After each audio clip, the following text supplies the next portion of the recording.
Because Indigenous education was one of the pillars of knowledge and perspective that we were merging together with environmental education in this course,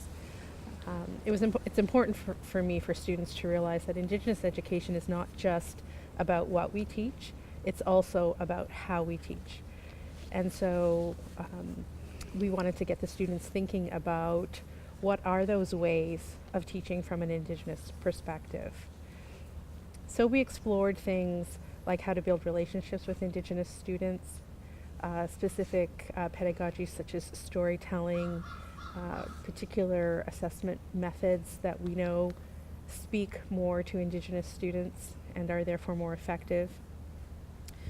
For setting the stage for a rationale for why this work is so important, we drew on the Truth and Reconciliation Commission to share the importance of the work and the role that education has to play in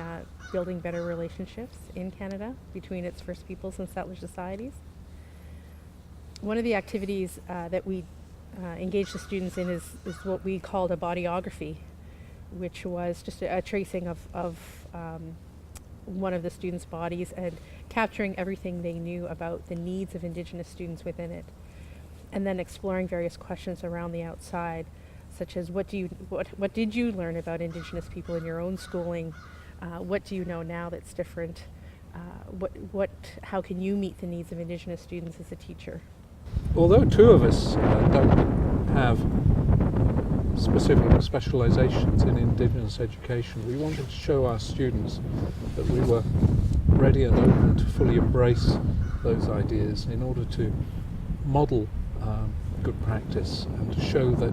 you don't have to be an Indigenous person yourself to care about the issues related to Indigenous students and the need for the wider population in Canada's schools to understand the significance of the Indigenous population in Canada and the challenges, particularly the environmental challenges that those communities face.